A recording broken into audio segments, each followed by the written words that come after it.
The TV courtroom had witnessed arrogance before, but nothing quite like this. Not from a teenager, not from someone so spoiled by privilege, and definitely not from the son of one of the wealthiest men in America. The instant Ethan Cole stepped through those courtroom doors, everyone inside the room, the audience, the deputies, even the production crew, felt the atmosphere change. It wasn't ordinary disrespect. It was the heavy, suffocating attitude of someone who genuinely believed the world revolved around him. He ignored the plaintiff's table completely. He didn't nod at the bailiff. He never even bothered to acknowledge Judge Judy. Instead, he strolled in staring at his 4,000 titanium phone, lazily chewing gum as though he were waiting outside a luxury hotel for someone to bring around his sports car. This wasn't a teenager afraid of punishment. This was someone raised to think punishment only applied to other people. On paper, the case looked straightforward. Reckless driving, parking illegally in a disabled space, damaging another driver's bumper, refusing to cover the repair costs, mocking an officer who was simply doing his job. But the reason this courtroom moment exploded online, pulling in millions of views within 2 days, had nothing to do with the legal complaint itself. It came down to one action.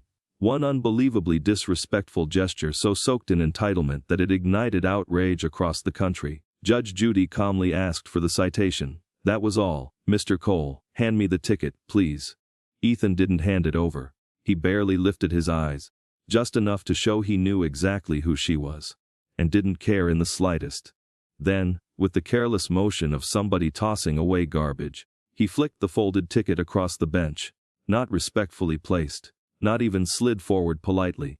He snapped it forward with 2 fingers, sending the paper skidding across the judge's desk before it stopped inches from her robe. The courtroom reacted instantly. Several people gasped. A deputy stiffened near the wall. Lauren Hayes pressed a hand over her mouth in disbelief. Even one of the cameramen muttered quietly, the microphone barely catching the words, "This kid's finished." But Ethan only leaned back farther in his chair, stretching his arms behind his head with a smug grin. "There," he said loudly, satisfied. Then he added the line that would spread everywhere online. "My father pays more taxes in 60 seconds than you earn all year. Just sign whatever paperwork you need so I can leave." That was the exact moment the room seemed to freeze. The clip replayed endlessly across the internet. Reaction channels dissected it frame by frame. Millions watched the instant Judge Judy's face changed from mild patience into something much colder, controlled anger. Her eyes narrowed carefully, not from shock, not from confusion. It was the look she reserved for people who awakened her suspicion that something deeper was wrong beneath the surface. Ethan had no idea Judge Judy had already researched him before court began.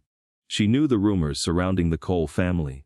She knew about incidents quietly buried, complaints erased by expensive settlements, reports that somehow vanished before reaching courtrooms, people who suddenly stopped speaking after signing agreements. She understood this wasn't simply a dramatic rich teenager acting out. This was a young man protected by wealth, for so long that accountability had become meaningless to him. And now he had directed that arrogance at the one person least likely to tolerate it. What nobody in the audience realized, including Ethan himself, was that Judy recognized his last name immediately. His father, Richard Cole, was celebrated publicly as a billionaire tech genius and philanthropist, constantly praised in magazines and political circles. But beneath the polished image were cracks hidden behind lawyers, confidential agreements, and investigations that mysteriously disappeared. And at the center of it all was a son who treated every mistake like a game with unlimited second chances. The citation Ethan tossed onto the bench wasn't just paper. To Judy, it represented every consequence he had escaped his entire life. She slowly picked up the ticket, not angrily, slowly, like a surgeon lifting a scalpel before a difficult operation. The room fell silent. "Monsieur Cole," she said quietly, almost too calmly. "Did you just throw this at me?" Ethan shrugged without a hint of concern. "Can we move this along? I've got lunch reservations." The arrogance was unbelievable. The disrespect practically poisoned the air. Worst of all was the confidence of someone convinced a judge held no real authority over him. Judge Judy inhaled once. Then everything changed. "Stand up." The command sliced through the courtroom instantly. Ethan smirked again but pushed himself upright anyway, rolling his eyes like a bored child. Nobody in the audience fully understood what was coming next. They didn't know Judge Judy was about to expose details capable of destroying Ethan's confidence, damaging his public image, and shaking the carefully protected reputation of his family. They didn't realize this hearing was about to spiral into a national controversy that would dominate headlines everywhere. Billionaire's son humiliated on live television. Judge Judy exposes hidden past. Privilege finally meets consequences. But every person in that courtroom could feel the tension building.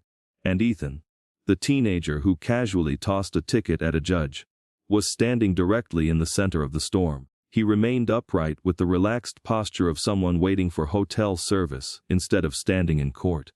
Judge Judy studied him carefully, refusing to react to the smirk on his face, refusing to acknowledge the eye rolls, refusing to give his arrogance the satisfaction it wanted.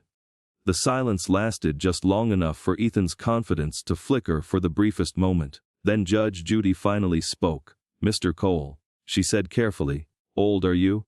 19. Ethan answered flatly, his voice soaked with boredom. 19. Judy repeated slowly, almost as if the number itself carried weight. "And during those 19 years, how many times have you been cited for reckless conduct?" Ethan actually laughed, not nervously, not awkwardly. He genuinely laughed. "You'd have to ask my assistant," he said casually. "I don't keep track of minor stuff." The audience reacted immediately with shocked murmurs. Judy didn't react at all. Instead, she reached toward a folder beside her bench, a thick folder, far thicker than Ethan expected. The kind of folder that suggested she possessed information his expensive lawyers probably assumed nobody would ever uncover. "This," Judy said calmly while tapping the folder, "is your driving history." For the first time, Ethan's smirk weakened. Not gone, but cracked. A tiny fracture in his confidence, and Judy noticed it instantly. She opened the folder. 6 speeding warnings, she read aloud. Not tickets, warnings. She turned another page. 2 reckless driving citations that somehow never reached court. Another page. A hit and run investigation closed due to lack of evidence. Another. And a violation involving parking in a fire lane that disappeared the very same day it was filed. The courtroom went completely still. Officer Ramirez clenched his jaw tightly. Lauren Hayes looked stunned. Quiet whispers spread through the audience rows. Ethan swallowed hard before forcing another smile onto his face. "My father took care of those situations," he said with a shrug, "because none of them were serious." Judy immediately lifted her eyes. "Took care of them," she repeated sharply. Interesting wording. The Ethan tried to respond, but Judy silenced him with a raised hand. "No, I'm speaking." She flipped another page. "This case began because you parked illegally in a handicapped space outside a neighborhood grocery store. Why did you do that?" "Because every other spot was taken," Ethan replied bluntly. "You knowingly parked in a legally protected space intended for disabled citizens simply because finding another spot inconvenienced you." Ethan rolled his eyes dramatically. "There were like 8 handicapped spaces," he said. "None were occupied. It's not a huge deal." Judy's voice suddenly sharpened. "It is a huge deal to someone who depends on that space. It matters to the law. And it matters to me. I was inside for 2 minutes." Ethan snapped back. Lauren Hayes finally spoke up from the plaintiff's table. 2 minutes. You were there at least 10. I couldn't access the ramp because your car blocked it." But Ethan turned toward her with pure irritation written across his face. "Did anybody ask you to speak?" The courtroom erupted with horrified murmurs.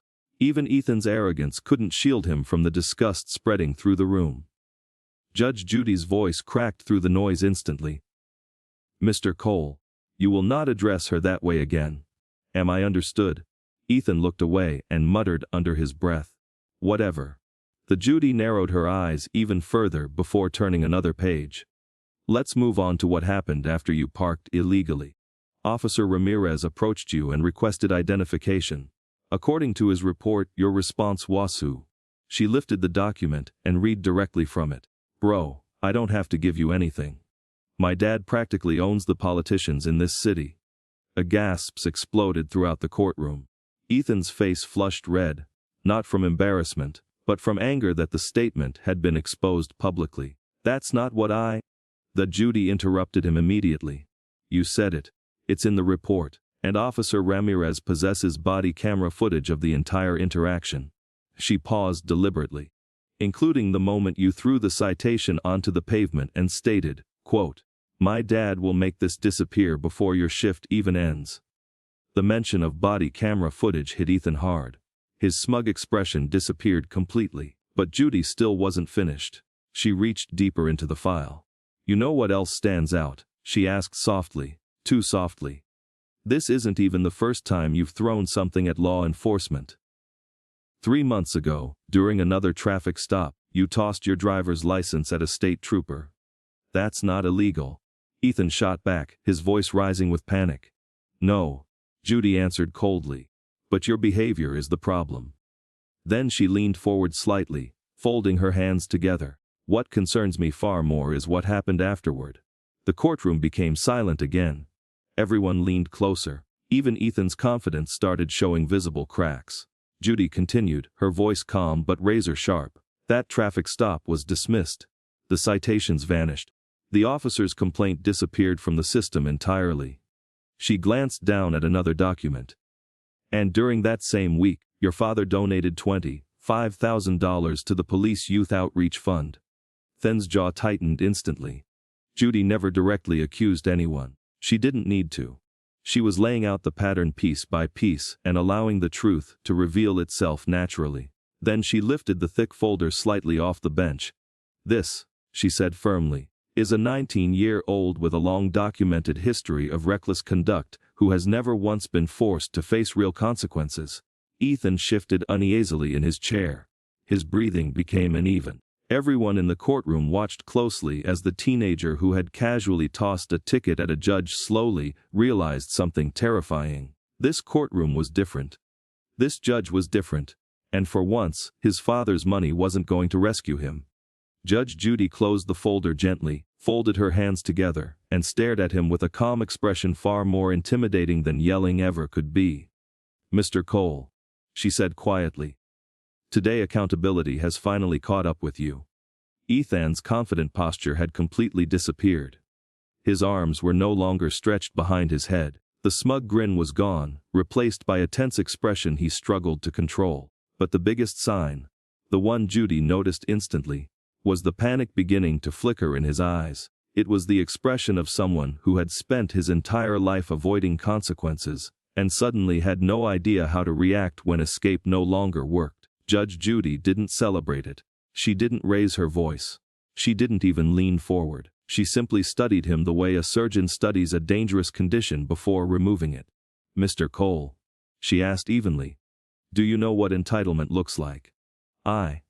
Ethan stammered, caught completely off guard. "It looks exactly like this," Judy interrupted with a small motion toward him. "A young man convinced the rules don't apply to him because of who his father is." Ethan immediately stiffened. "My father has nothing to do with this." "Oh," Judy replied calmly, "but he absolutely does." She reached for another document. This one was thinner, but somehow far more damaging.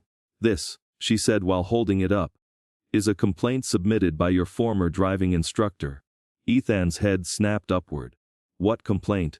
"The one where you stated, and I quote, 'I don't need driving lessons. If I wreck the car, my dad will just buy another one.'" A wave of disgust moved through the courtroom. Lauren Hayes shook her head slowly. Officer Ramirez stared at Ethan with visible anger. Even the court reporter paused typing for a second, eyebrows raised in disbelief. Ethan clenched his fists tightly. "He twisted my words," Ethan snapped. "He just hated rich people." "Incorrect," Judy answered calmly. "Hay filed this complaint after you nearly caused an accident in the student parking lot and refused to apologize afterward." Then she read directly from the report. Student Ethan Cole accelerated recklessly through a crowded school parking area, nearly striking 2 pedestrians. When instructed to slow down, he replied, "Relax. Nobody here matters enough for me to care." The room fell into horrified silence. Judy allowed the words to settle heavily over the courtroom before continuing. "And according to school disciplinary records, this behavior was not isolated. There is a documented pattern of dangerous conduct, repeated disrespect, and escalating entitlement." Ethan's composure finally began cracking apart. Those records were sealed, he said, his voice breaking slightly. They were, Judy corrected calmly, until your attorney classified this matter as a small claims dispute, which made relevant background information admissible regarding judgment, credibility, and behavioral history. The explanation hit Ethan like a physical blow. His jaw fell open slightly. For the first time, he looked toward the cameras surrounding the courtroom and fully understood that millions of people would eventually see this. "Your Honor?" he said quickly, trying desperately to recover control. "You're exaggerating everything. I was just careless." "Careless," Judy repeated. "Disrespectful. Irresponsible." She nodded once. "Yes, Mr. Cole, I agree." Ethan protested, his voice cracking harder now. "This isn't fair. You're making me sound like some kind of criminal." "Am I?" Judy asked calmly. "Or are you upset because this is the first moment in your life when someone refused to clean up the mess you created?" Ethan froze completely. The truth behind her words hit him so hard it showed physically across his face. Judge Judy continued without emotion. "Let's review today's events. You threw a citation at Officer Ramirez. You threw another one at this bench. You threw around your family name, your wealth, and your father's influence as though the law were optional." Ethan's face burned red. "I didn't mean." "Yes, you did," Judy interrupted sharply. "Because this behavior has been taught to you." Then she turned toward Lauren Hayes at the plaintiff's table. "Ms. Hayes, please explain what happened after Mr. Cole parked in the handicapped space." Lauren inhaled shakily before speaking. Her voice trembled with emotion rather than fear. "He blocked my access ramp," she said quietly. "I couldn't unload my walker. I honked for him to move his car, but he laughed at me." Her eyes watered slightly. "He actually stood there recording me with his phone while I struggled. He said, 'Wait, I want to send this to my friends.'" The courtroom erupted with shocked gasps. Officer Ramirez looked furious enough to explode. Judge Judy slowly turned back toward Ethan. "Is that true?" Ethan's lips trembled slightly. "I was joking," he muttered weakly. "Joking," Judy repeated, her voice turning icy. "You humiliated a disabled woman attempting to enter a store, and you consider that funny?" Ethan rubbed his forehead nervously as his confidence continued collapsing. "I didn't realize she was disabled." The Judy fired back immediately. "You parked in a clearly marked handicapped space. The sign was directly in front of your vehicle." Ethan stumbled over his words. I didn't think it was a big deal." Judy leaned back slowly, disappointment heavy in her expression. "That's exactly the issue, Mr. Cole.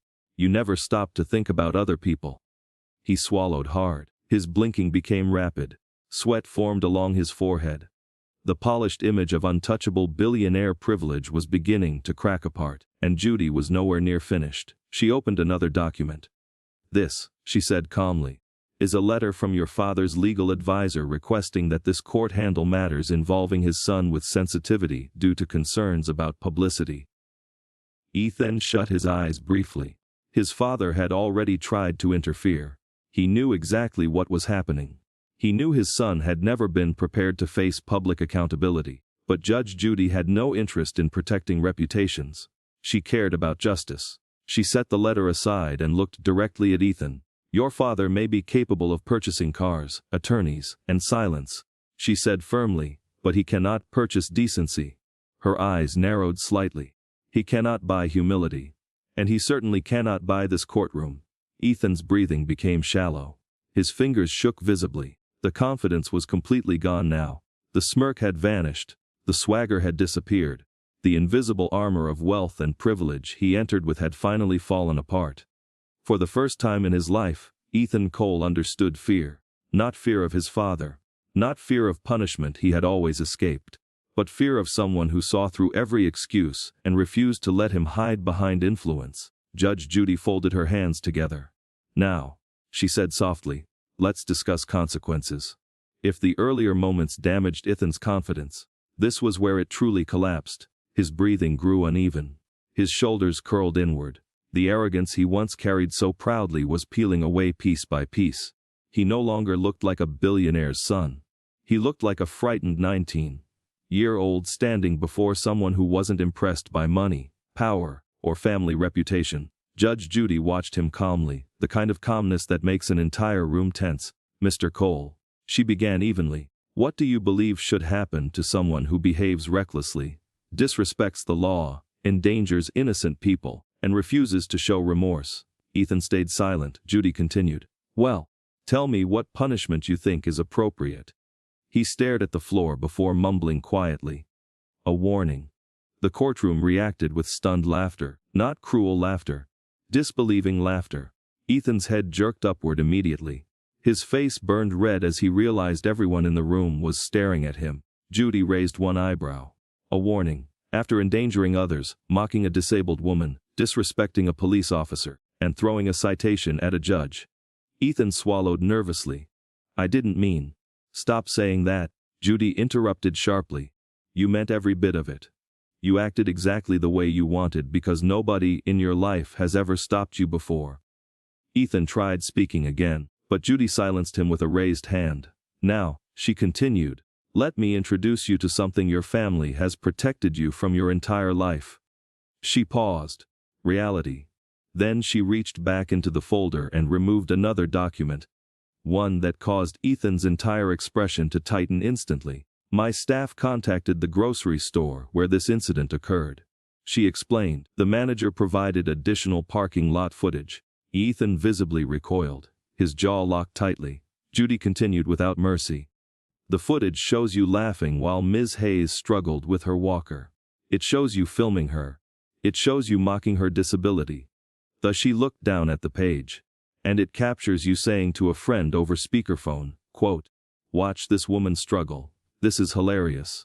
The courtroom inhaled sharply in collective horror. Ethan's voice cracked completely. I didn't know the parking lot cameras recorded audio. Judy leaned forward slightly. You didn't know because you assumed nobody would ever hold you responsible. Her voice hardened. But today, someone did. Tears began forming in Ethan's eyes. Privilege rarely falls apart quietly.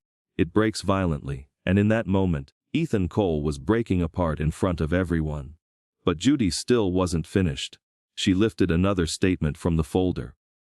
This comes from the grocery store's assistant manager, she said. According to his statement, when he asked you to move your vehicle, you responded, and again I quote, call whoever you want. I don't answer to people making minimum wage. Ethan's voice shook badly. I didn't mean it like that. I was angry. No, Judy snapped firmly. You were cruel. And cruelty is far more dangerous. For the first time since entering the courtroom, Ethan completely broke. I was only trying to impress my friends, he whispered, his voice trembling. Judge Judy slowly shook her head. You weren't impressing anyone, Judy said firmly. You were embarrassing yourself. Her eyes stayed locked on him. And now the entire country is going to see exactly who you are. Panic spread across Ethan's face instantly. This is going to air on television. Judy stared back at him without emotion. Everything said in this courtroom is televised. Ethan collapsed back into his chair, gripping the edge tightly with trembling hands as though it were the only thing keeping him grounded. Then Judy turned another page. Now, she said calmly, let's discuss your father. Ethan froze immediately. A flash of fear crossed his face so quickly that everyone in the room noticed it. Why? He asked nervously. Why are we talking about him? Judy's tone remained steady, but every word carried more weight than before. Because your father contacted this courtroom and attempted to influence today's hearing. Ethan's eyes widened in shock. What? Judy lifted the letter and began reading directly from it. Please handle Ethan's matter with discretion. My son is currently under significant emotional pressure due to our family's public visibility. An excessively harsh judgment could create reputational consequences extending beyond the courtroom. Ethan buried his face in his hands. Oh my God. Judy placed the letter down carefully. Your father is not worried about you, Mr. Cole, she said bluntly. He's worried about appearances, headlines, investors. Her gaze sharpened. Not your character. Ethan looked completely shattered. And there's more, Judy continued. Your father also attempted to send a representative into this courtroom today. She paused briefly. My staff denied access because this case does not belong to him. It belongs to you. Ethan squeezed his eyes shut tightly. overwhelmed by humiliation, fear, and the realization that his family's influence had finally failed him. But Judy continued. Not because she wanted to destroy him, because she was trying to break through the wall of privilege that had protected him his entire life. Her voice softened slightly for the first time. Mr. Cole, you've been taught a lie for most of your life. Ethan slowly looked up, tears now visible on his face. The lie that money protects you, the lie that influence makes you untouchable, the lie that your actions don't truly matter. Judy held his gaze. But today, she said quietly, those lies end. The courtroom sat in complete silence. Then she leaned forward slightly, her voice calm, cold, and impossible to ignore. Because in my courtroom, Mr. Cole, everyone is equal. She let the words settle before continuing. And you are about to face the same consequences any 19-year-old would face for endangering people, mocking a disabled woman, disrespecting a police officer, and disrespecting this court. Ethan's breathing became rapid. For the first time, he no longer looked arrogant. He looked like a frightened teenager realizing the playground was over. This was real. This was a courtroom. And consequences were finally arriving. The air inside the room felt heavy. Even the cameras seemed to tighten their focus, as though everyone instinctively understood they were witnessing the moment Ethan Cole's carefully protected world was collapsing. He sat hunched forward, staring at the floor, shaking slightly. Not with anger anymore, but with the terrifying realization that his father's wealth, influence, and reputation meant absolutely nothing here. Judge Judy inhaled slowly, folded her hands together, and spoke with the kind of calmness that could make experienced attorneys nervous. Mr. Cole, she said evenly, stand up. Ethan rose slowly from his chair, his legs visibly unsteady. He looked like someone who had spent his entire life hiding behind other people instead of standing on his own. Judge Judy looked directly at him. Look at me. He looked up. And the instant their eyes locked, Ethan finally shattered. Your Honor, I'm sorry, he whispered, his voice cracking apart. The courtroom fell silent. Not because people felt sympathy. Because they were stunned. For the first time in his life, Ethan Cole sounded genuinely apologetic without anyone coaching him beforehand. Judge Judy remained expressionless. You're not sorry for your actions, she said coldly. You're sorry you got exposed. Ethan's face crumpled immediately. His lips trembled. He tried to speak again, but nothing came out. The truth had already broken him long before the punishment arrived. Judy continued relentlessly. You mocked a disabled woman. You parked in a protected space because your convenience mattered more to you than anyone else. You disrespected an officer performing his duty. Then you entered this courtroom and threw a citation at me, as though I were beneath you. Her voice sharpened. And all of it comes from one belief. She paused. You think you are untouchable. Ethan's shoulders slumped even lower. Judy leaned forward slightly, her words cutting like glass. But today, Mr. Cole, you are going to learn what the real world feels like. She turned toward Lauren Hayes.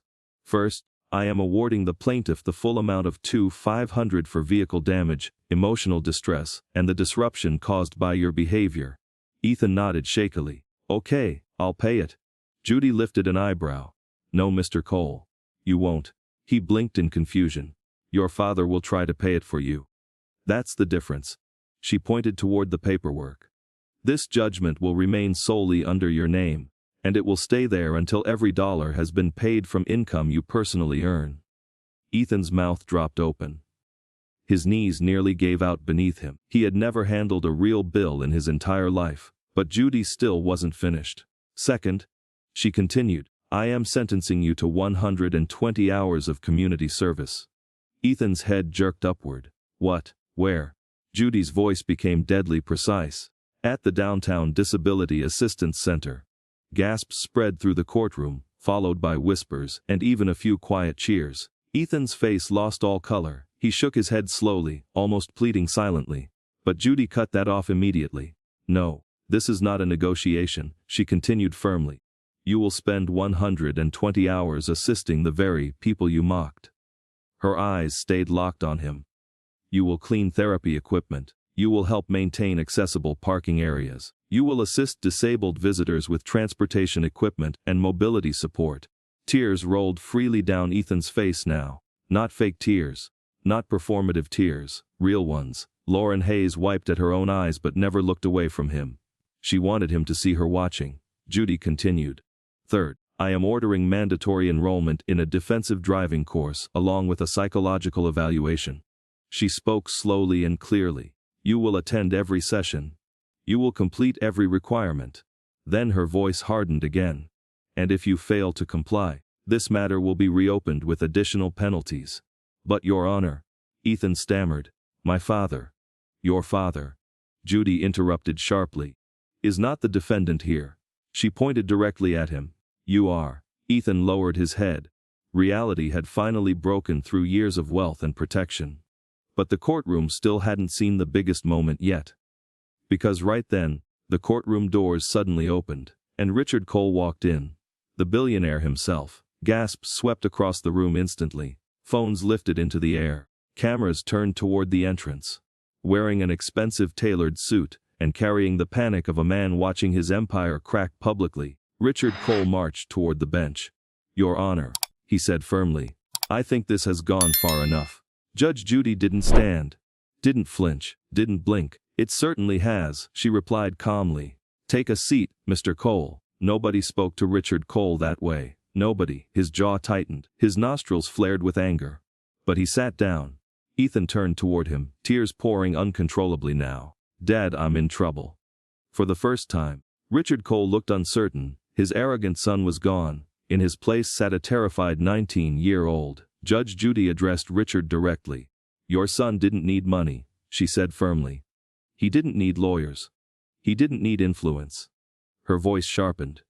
He needed discipline. He needed accountability. Then she delivered the line that hit hardest. I needed to hear the word no. And I don't believe he's heard it in a very long time. Richard's face flushed with humiliation as cameras captured every second. Then Judy turned back toward Ethan. Finally, she announced, I am referring this case to the Department of Motor Vehicles for immediate review of your driving privileges. Ethan's mouth trembled. Are you suspending my license? I am recommending suspension until you complete every required program and demonstrate responsible behavior. She held his gaze firmly. When you prove you can behave like an adult, then you may earn the privilege of driving again. Ethan let out a broken sob. Beside him, his father closed his eyes in defeat. Then Judge Judy delivered the final statement that exploded across the internet within hours. You threw your citation at me because you believed I was beneath you. She paused. But today, Mr. Cole, you learned something money can never purchase. Her gavel slammed down like thunder. Respect. The sound echoed through the courtroom. Judgment for the plaintiff. Ethan collapsed into his father's arms, sobbing uncontrollably. The billionaire held his son tightly, ashamed not of the punishment, but of the person his wealth and protection had helped create. The audience burst into applause. Officer Ramirez nodded with quiet satisfaction.